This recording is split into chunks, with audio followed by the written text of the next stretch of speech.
រន់ប្រពន្ធចរាចរប្រពន្ធចរាចរការផ្ដល់អតិភិបរៀបកលណយោបាយកាត់បន្ថយចំណាយមធ្យោបាយមុខរបរ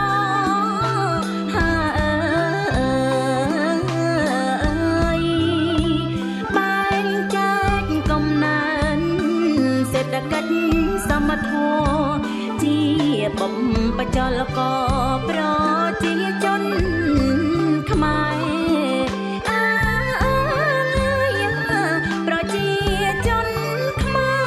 រតៃរងវិថីសម្ដេចហ៊ុនសែនឆ្លងឆ្នេរប្រែកត្រែងដល់ដែនកំពង់ផែ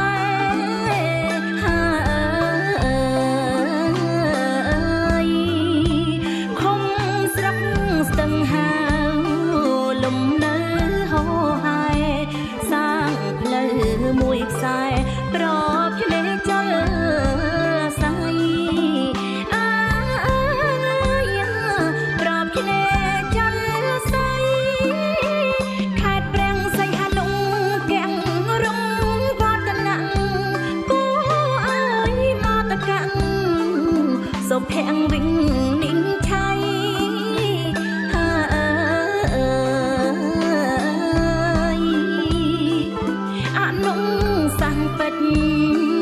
រំលេចស្នាដៃទាំងស្នាំងវិស័យដោយស្វ័យភាពមើទុនដោយស្វ័យភាពទុនខាងវិញការជាតិខំសន្សំហោហែថ្នុល37ខ្សែសម្ពោធនៅឆ្នាំមុន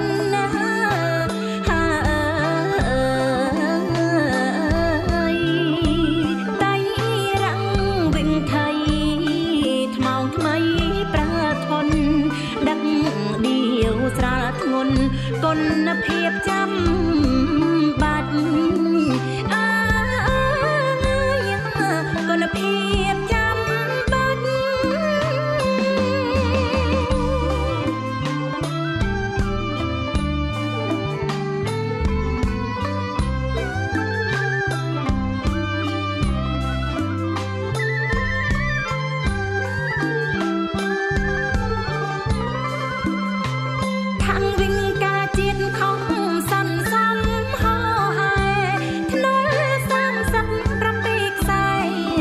សម្ពោធនៅឆ្នាំមុនណា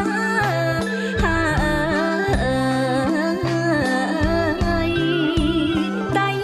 រាំងវិញថៃថ្មងថ្មីប្រើធនដឹកដៀវស្រាលធ្ងន់គុណភាពចាំបាច់គុណភាពចាំបាច់ក្រមលុកសន្តិភាព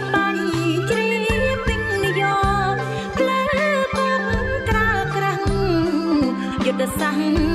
សម្ដេច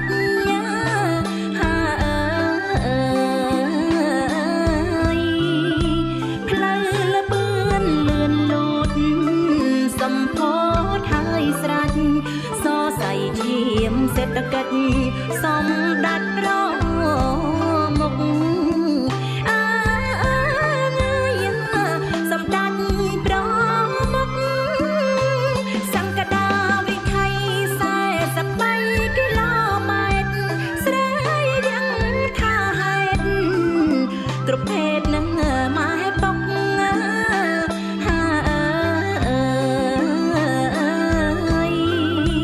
ឆ្លើយតបកំណើន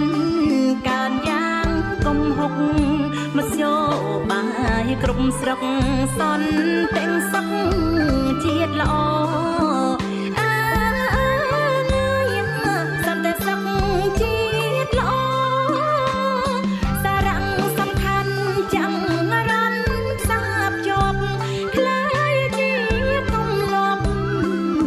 ជាប់ជួននឹង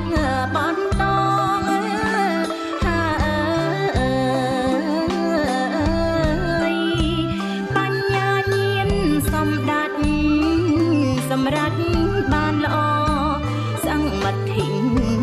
ព